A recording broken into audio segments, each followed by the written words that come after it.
Hey there everybody, Seja Popham here, founder of the School of Evolutionary Herbalism, and thanks so much for taking the time to check out our recent episode here of The Plant Path. And today, I want to talk about the truth of pyrrolizidine alkaloids. You know, what's the big deal, right? Everyone's kind of freaked out about herbs that contain pyrrolizidine alkaloids, and there's a lot of fear mongering out there, I feel like, in regards to plants that contain pyrrolizidine alkaloids, and it seems like people are scared to take highly useful medicinal plants for fear that they're going to die from liver toxicity from pyrrolizidine alkaloids, and there's just a lot of fear out there. So is the fear warranted? Do we have to be concerned? To what level do we need to be cautious in terms of plants with PAs? So let's talk about these types of chemical compounds, get a sense for the different types of pyrrolizidine alkaloids, what plants contain them, and just some important factors that I think are really worth considering when we're thinking about or considering using plants that contain these type of compounds. So let's just kind of start off. What is a pyrrolizidine alkaloid? So for those of you that aren't aware of this term, this is a category of plant constituents that are alkaloids, right? So alkaloids is a very big category of plant compounds. These are essentially molecules that contain nitrogen. There's over 650 different types of these that have been classified according to biochemical analysis of plants. So that's a lot of different forms of PA, right? But so the general structure, and PA, pyrrolizidine alkaloid, sometimes I abbreviate it, just heads up, that's what that means if I say PA. So the structure of them is there's a baseline structure that basically denotes a molecule as being a pyrrolizidine alkaloid. So it's molecularly based on two pentagon shapes with a nitrogen at one of their connection points, right? So you see these two pentagons and they're connected at 2 points, and at one of those 2 points there's a nitrogen there. These are called heterocyclic compounds, basically rings with nitrogen, or what's called a Nicene ring or a Nicene ring. I'm not sure what the correct pronunciation of that word is. I think it's a Nicene ring. So one of the interesting things actually that is postulated about pyrrolizidine alkaloids is that plants produce these compounds as a natural deterrent to pests, right? Like many alkaloids, they don't taste good. And so it's postulated that plants are producing these PAs in order to, just prevent pests from nibbling on them, right? Whether that be a rabbit or a deer or potentially an insect. So it's a natural defense mechanism of the plant. What we find is that pyrrolizidine alkaloids typically are found most commonly in two big plant families, the Boraginaceae and the really big one, the Asteraceae. So these are really, really big plant families. I think these are the two more important families to be aware of, at least as far as medicinal plants are concerned. So there's like over 6,000 plants that produce pyrrolizidine alkaloids, right? That's a lot of plants. But for our work as herbalists, we're really only concerned with a very small handful of plants, right? So it's not like there's hundreds and hundreds of medicines that have these alkaloids in them. It's actually a pretty small amount of herbs that contain these alkaloids. Now, it's interesting because basically what I have found to be common amongst herbalists, and I even used to do this myself, is that whenever I'd be looking up, an herb and studying its chemistry, it's like as soon as you've seen pyrrolizidine alkaloids, it's like, oh, it's toxic. You can't take it internally. That's an unusable herb. But not all pyrrolizidine alkaloids are created equally. So I wanted to talk a little bit more about the different types of PAs and their relative toxicity. So the two main types of pyrrolizidine alkaloids are what are called saturated and unsaturated. So the saturated PAs have what's called a saturated Nicene ring. What that means is that in that Nicene ring, there's no double bond in there. And plants with saturated pyrrolizidine alkaloids, they are non-toxic, right? Saturated PAs cause no problems for the human body at all whatsoever. One example of a saturated pyrrolizidine alkaloid is tusilagine, or tusilagine, I'm not sure. I never know how to pronounce these things because I just read them in books and that's how I say it. So a phytochemist might say it differently, and they're probably more right than I am. This is a PA found in Tussilago farfara or coltsfoot, right? So a lot of people say, oh, coltsfoot's got pyrrolizidine alkaloids. Well, the main ones are saturated and they're non-toxic. But there are unsaturated PAs in coltsfoot. We'll talk about coltsfoot in more detail later. So then we get to the unsaturated pyrrolizidine alkaloids. And these are the ones where we have to be a little bit more careful. We would say that they are potentially toxic, with some being potentially carcinogenic.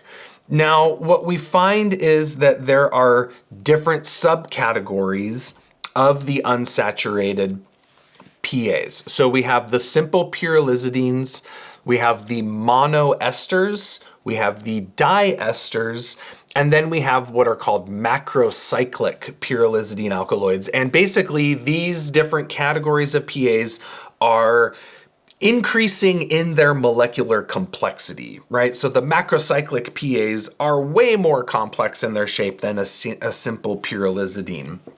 And the more complex the structure, typically the more toxic they get. So, the simple pyrrolizidines are mildly toxic, and we'll talk about what toxic means here in a little bit. And it's when we get into the macrocyclic pyrrolizidine alkaloids, those are the ones that are those are not good, right? We do not want to be ingesting macrocyclic PAs in any large amounts for prolonged periods of time. Now, an interesting thing about pyrrolizidine alkaloid pharmacodynamics is that they're actually not inherently toxic unto themselves. So it's not like you consume a plant with PAs and those evil alkaloids go in there and start damaging, your body. It's actually our body makes them toxic. So what happens is that as those pyrrolizidine alkaloids enter in, cross the gut wall and they enter the portal circulation, they go into the liver. The liver takes them through phase 1 detoxification enzyme systems. And it's that phase 1 liver metabolism that actually renders those pyrrolizidine alkaloids into toxic pyrroles. So when I learned that, I thought, wow, that is really interesting, that it's actually in our body's attempt to metabolize these compounds, our body actually makes them toxic. And so what does that toxicity look like? Well, what can happen with these toxic pyrroles that are made in the liver from pyrrolizidine alkaloids is they can cause what's called VOD, or veno-occlusive disease. And apparently that's the older term for it. Now I can't ever remember. Oh yeah, so it's HSOS now, which stands for hepatic sinusoidal obstructive syndrome. VOD, HSOS, same thing, just different name. But basically what this means is that the very small circulation beds in the liver become blocked and stagnant due to damage to the proteins inside those blood vessels that leads to scarring. So basically we're seeing all those little circulatory beds become scar tissue ultimately, and now the liver isn't able to effectively do its job. This can lead to what's called hepatomegaly, which is swelling of the liver. It can lead to hyperbilirubinemia, which is essentially jaundice, right? Where bile salts aren't being processed as well and can get deposited into the skin or the sclera of the eyes, causing that yellow discoloration. It can lead to ascites, which is essentially abdominal edema. And ultimately, this can lead to irreversible liver damage, right? Which is serious and very, very uncomfortable. I've had the opportunity to work with clients with pretty serious liver disease, and it's bad. It's very, very uncomfortable. These people are suffering. So we don't want that to happen for people, right? So the venous occlusive disease can occur from essentially prolonged low-dose exposure to certain pyrrolizidine alkaloids, keyword there, certain pyrrolizidine alkaloids, or potentially from a very severe high-dose exposure.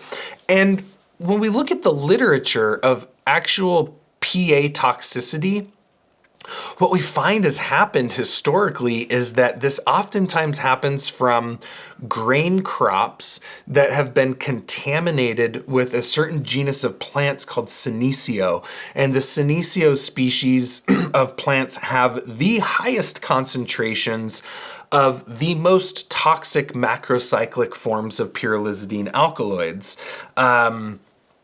It's actually pretty rare for there to be cases of VOD from herbs being used. There are some, but it's a little tricky sometimes to decipher what causes it, what other contributing factors there were. Was there medication involved? Was there adulteration of the plants?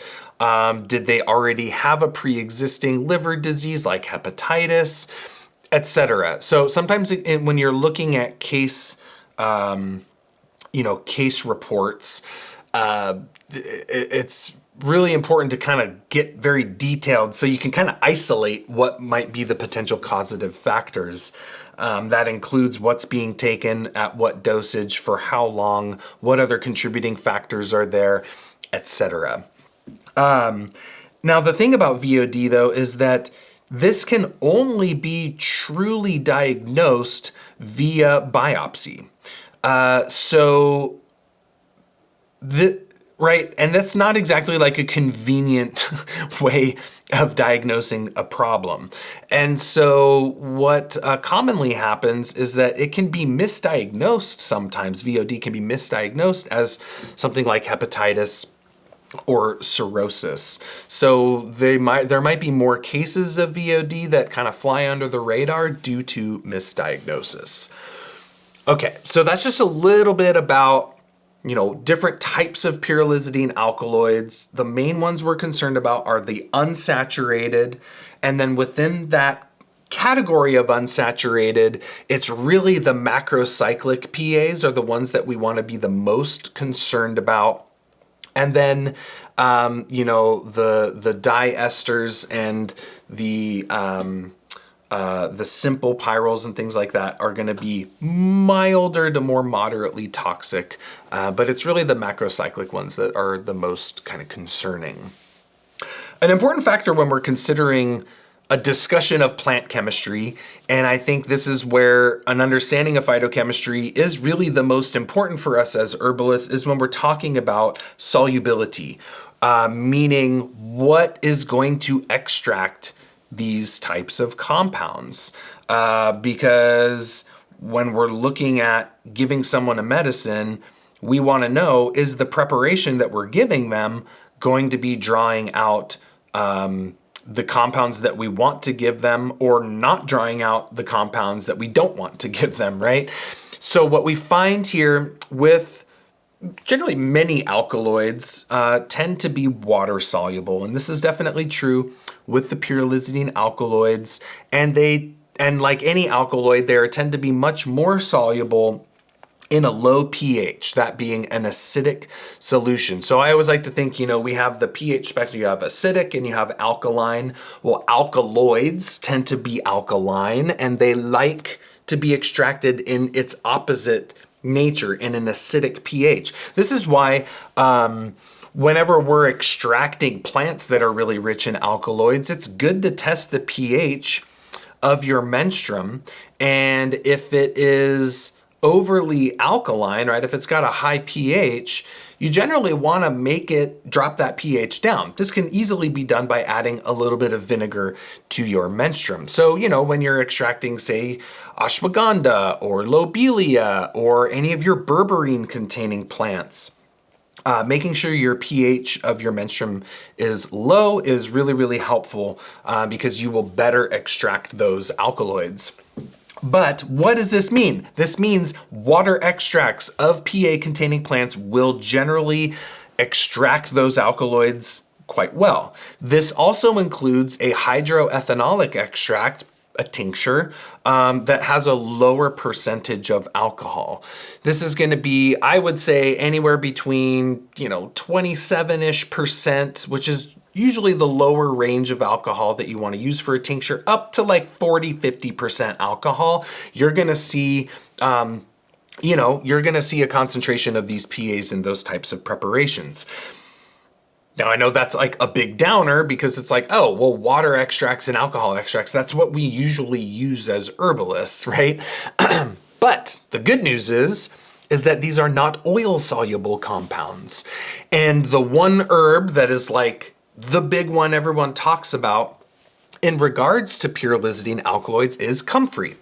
Well, comfrey is one of the main herbs people use as a infused oil that is then used topically or prepared into a salve that is then used topically. Well, the great news is that infused oil of comfrey will not contain pyrrolizidine alkaloids. These are not water-soluble compounds. So that's really, really important to know that if you're using your comfrey oil on a broken bone or a torn ligament or tendon or using it on open wounds, you are not going to be absorbing any pyrrolizidine alkaloids through the skin simply because it's not being extracted in the oil. Now, of course, if you're using it topically as a whole plant or using, say, a fomentation made from a tea of it, then yeah, there's going to be some pyrrolizidine alkaloids in there, and you might absorb some through the skin, but typically not enough to really cause any problems. So anyways, I'm jumping ahead of myself a little bit because right now I want to talk about some of the materia medica, some of our pyrrolizidine alkaloid materia medica, and talk about some of these plants, which ones you should probably be a little more concerned about than others, and which ones you don't have to be. So, okay, so let's talk about materia medica, concentration of PAs, and just some considerations. Again, I'm not going to be doing full-on monographs on these plants here. This is just kind of around the topic of pyrrolizidine alkaloids. So one of the big ones here is Petasites, Petasites hybridus. This is also known as Western coltsfoot. It's also known as butterbur. We've got Petasites growing quite a bit out here in the Pacific Northwest. I think it's a different species than hybridus, but it is a Petasites that's used medicinally. Now, in the supplement industry, butterbur is a common herb used as a standardized extract used for the treatment of migraine headaches. Now, what we find with these butterbur extracts is they are PA-free extracts. So there's ways that an herb they make their extract, and there's ways of removing those pyrrolizidine alkaloids from that extract. And that's what we commonly see here is PA-free butterbur extract for migraines. And this is really good that they're removing them because butterbur is really rich in unsaturated pyrrolizidine alkaloids and generally should not be used internally. This is very important because a lot of times people will see, oh, it's a coltsfoot, which we'll talk about coltsfoot in a little bit. They say, oh, it's a Petasites. Oh, it's a coltsfoot. Well, we use coltsfoots for cough. So then they make their tincture of Petasites and maybe give it for a cough, which, maybe in the very, very short term is okay, maybe, but this is one of the more high-level pyrrolizidine alkaloid containing plants, rich in the unsaturated ones. And I generally would not recommend using this plant internally for any extended period of time. I think, there's other herbs that can be used for migraines. There's other herbs, many other herbs that can be used for a cough that, the coltsfoots are commonly used for. So with that, let's talk about coltsfoot a little bit. Now, this is an herb that's been used in European herbal medicine for a very, very long time. Big part of Western herbal medicine as a respiratory tract remedy. And coltsfoot's cool because we tend to think of it as an antitussive. And there actually isn't a ton of herbs that we use to actually kind of calm a cough down, right? Typically, when we're thinking of the respiratory tract, we're thinking expectorants, like help the cough, support the cough. But coltsfoot will actually gently calm an excessive cough down. So I tend to think of it as a more soothing, demulcent type expectorant, mild expectorant, but more antitussive. And it's really good for that kind of irritative cough. Like, when you get a cough and you get that kind of tingling, ticklish feeling in the back of your throat or in your chest, and it just triggers this coughing reflex. That's where coltsfoot is really, really nice. I also really like to use mullein leaf for that type of cough, as well as something like wild cherry bark, and licorice can be really nice there too. So coltsfoot does contain pyrrolizidine alkaloids, and it contains a variety of pyrrolizidine alkaloids, some of which are the saturated non-toxic ones. So we've got compounds like tusilagine, tusilaginine, isotusilagine, etc. But it also has some of the macrocyclic pyrrolizidine alkaloids in it, which again tend to be some of the more dangerous ones, like senkirkine and sinicionine. So tusilago does have macrocyclic PAs in it, but here's the catch. Very, very low amounts. Like, we're talking very low, 0.00001 to 0.001%. Okay, so that's like 4 zeros and a 1 and 2 zeros and a 1%. So this is very, very low amounts. And if you think of when you're going to be using coltsfoot, you're going to use it for a cough, a ticklish, irritative cough. How long does something like that usually last? Not a long time. Right? We're talking maybe using coltsfoot for a week or two, usually in a formula with other herbs, so you're not getting huge amounts of it, right? Say if coltsfoot is, say, 20% of a formula and you're taking 30 drops of that formula per dose, okay, that's what, 6 drops? Not that much.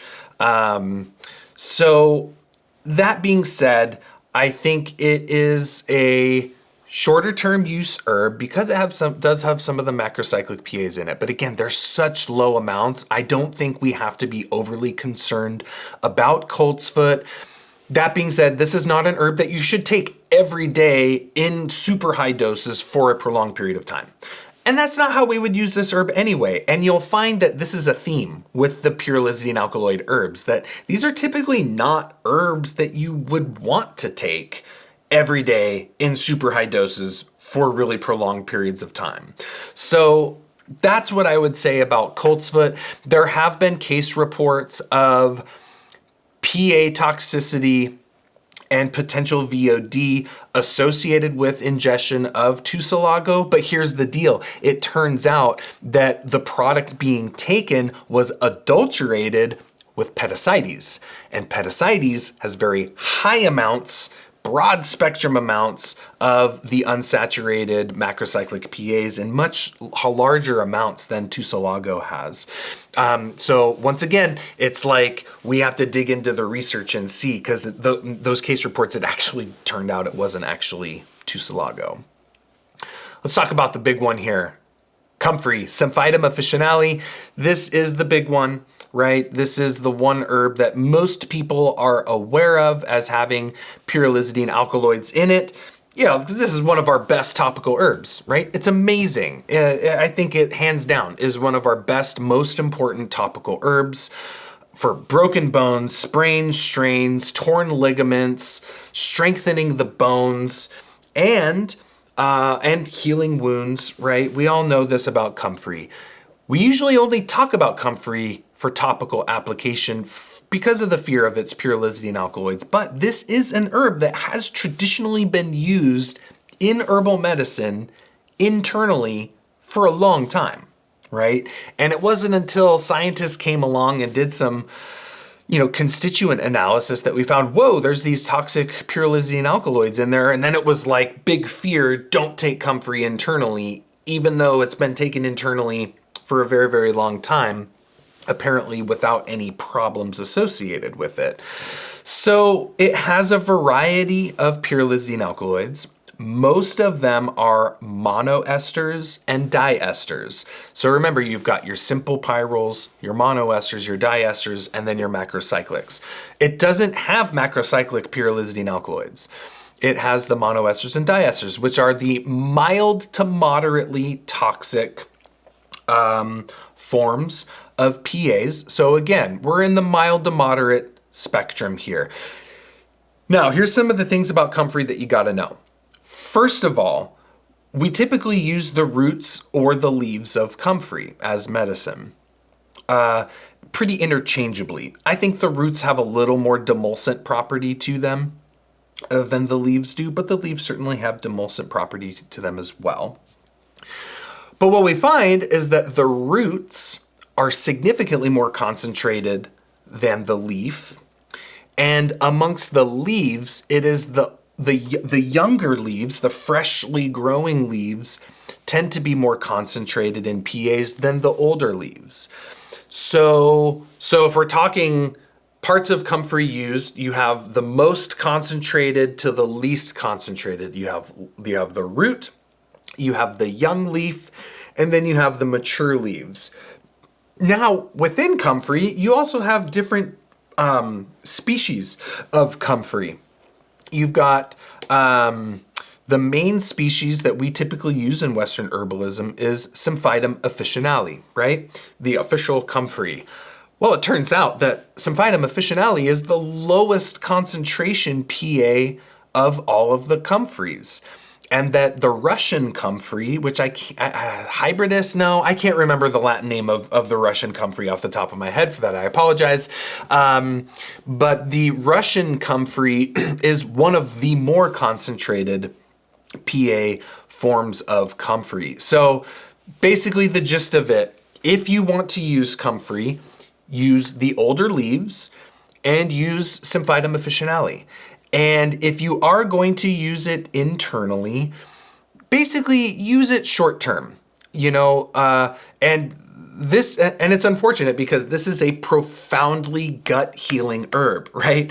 It's like it has all of the things that you could ever want to heal the gut for, gastric ulcers, duodenal ulcers, intestinal permeability or leaky gut. It's amazing, right? It's allantoin and heals wounds and decreases inflammation. The demulcent property cools heat and irritation. I mean, comfrey is going to be amazing here.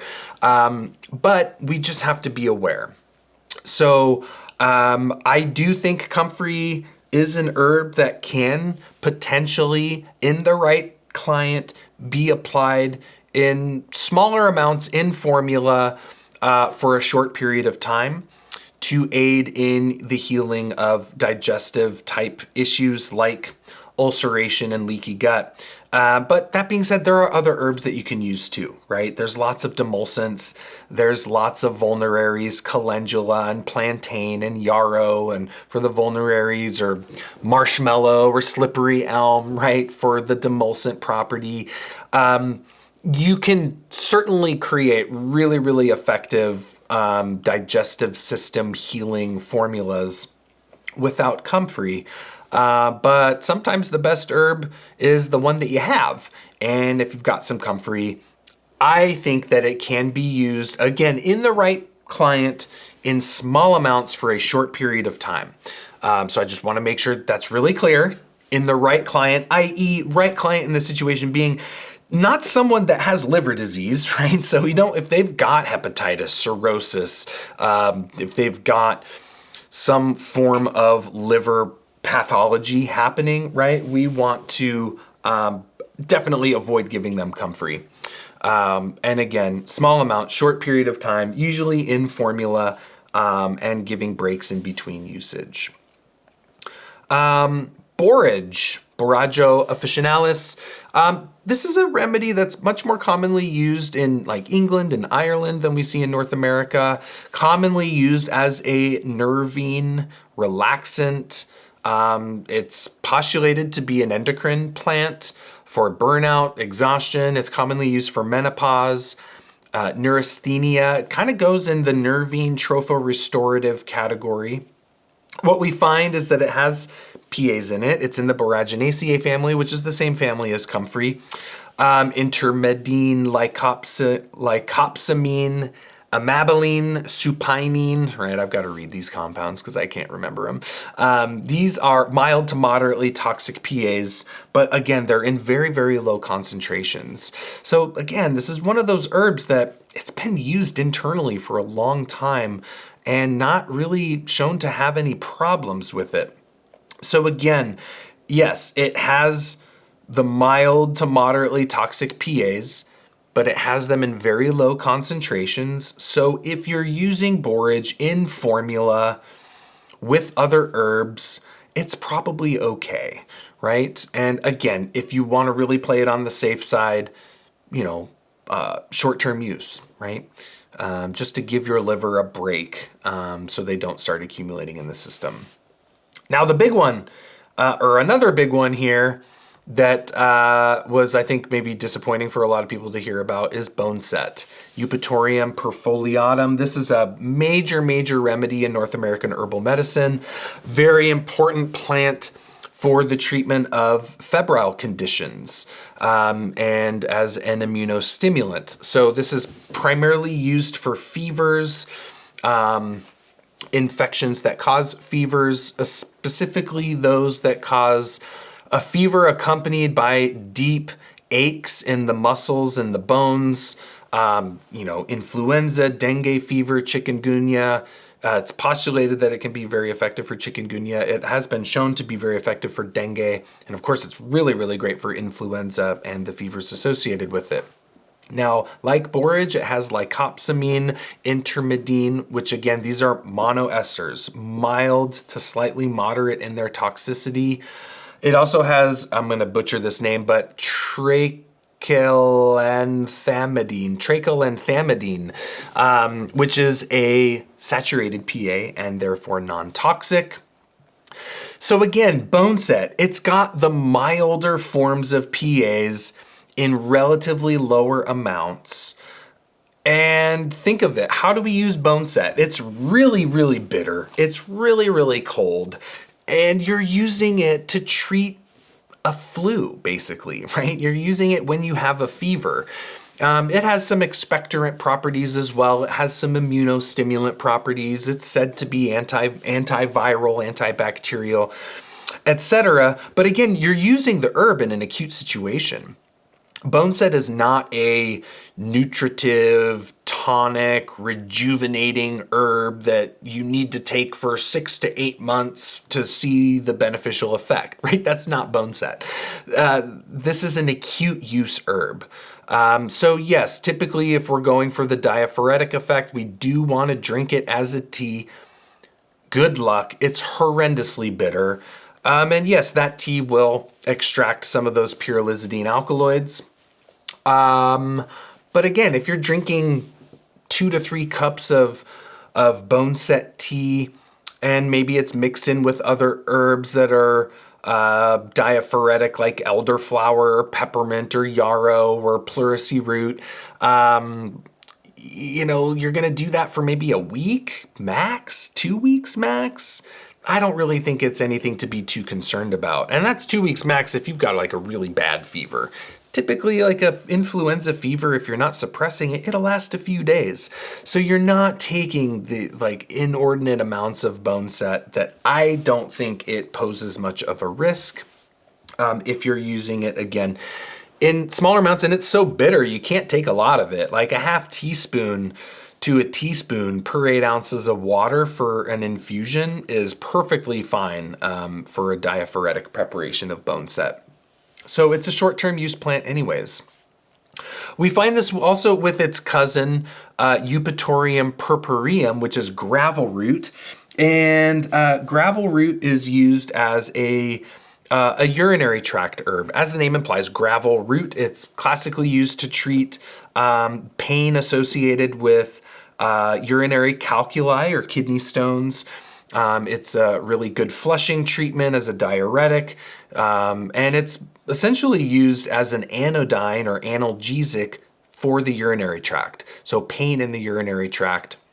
It dilates the ureters to help clear stones. It also helps flush mineral deposits out of the joints. So it's commonly used for gout, gouty arthritis, like arthritic pain due to accumulation and deposition of metabolic waste products, minerals, etc. in the joints. So gravel root contains echinidine, lycopsamine, which are, again, monoesters, mild to moderate toxicity.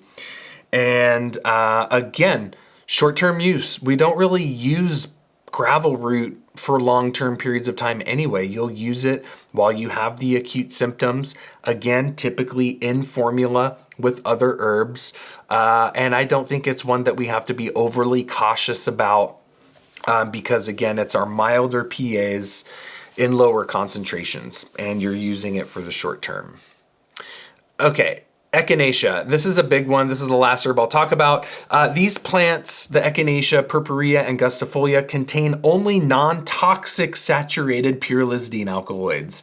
Don't let anyone tell you otherwise. If anyone says, oh, you're not supposed to take echinacea, it has toxic pyrrolizidine alkaloids in it that'll destroy your liver, right? This is a really important one to know about. And you can say, yes, it does contain some pyrrolizidine alkaloids, but they are saturated pyrrolizidine alkaloids, which are non-toxic. So you do not have anything to worry about with echinacea. So what do we do with all of this, right? What's the gist of it? My general recommendation with pyrrolizidine alkaloid containing herbs is to play it on the safe side, be cautious, but don't be paranoid, right? I think some of these are incredibly useful plants. Bone set, to me, indispensable remedy. Gravel root, in my opinion, indispensable, right? These are some very important plants that have really useful properties. But we do need to, I would suggest administering them with care. The big one here, do not give herbs that contain pyrrolizidine alkaloids to someone that is pregnant, to someone that is lactating, or to children. 100% do not give it at all. Okay, we're talking little baby livers, right? Little kiddo livers. There's not a lot of liver there, right? So I just, if a kid's got a fever, don't give them bone set, give them elderflower and peppermint, right? If a nursing mom has a fever, don't give her bone set, give her elderflower and peppermint or lemon balm, right? There's many other herbs that can get the job done without using these types of plants.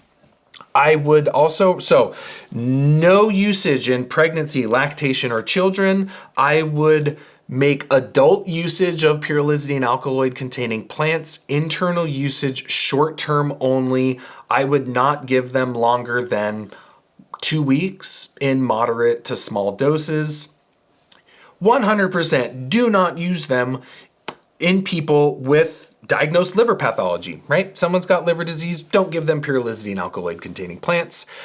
Be aware of interactions with medications, herbs, supplements, specifically that slow down phase 2 liver detoxification, or that amplify phase 1 liver detoxification, right? This is important because it is phase 1 liver detoxification that makes pyrrolizidine alkaloids, transforms them into toxic compounds. It is phase 2 liver detoxification that detoxifies those toxic pyrroles and renders them less toxic, right? So if you're taking something that amplifies phase 1, slows down phase 2, now you're increasing the amounts of these toxic metabolites in the system, which is not good. So be aware of herbs, drugs, supplements that affect specifically increasing phase 1 liver detox and decrease phase 2 liver detox.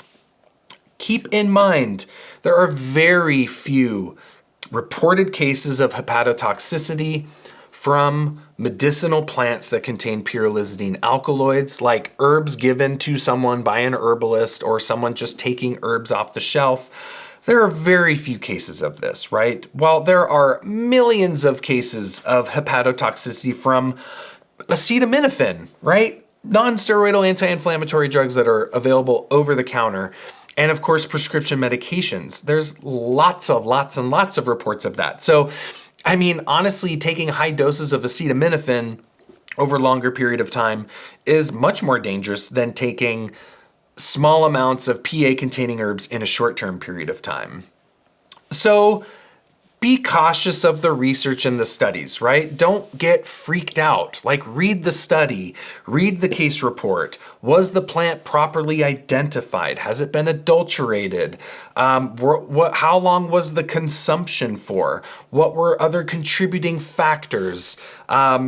Look at animal versus human research. Look at isolated constituent versus the whole plant.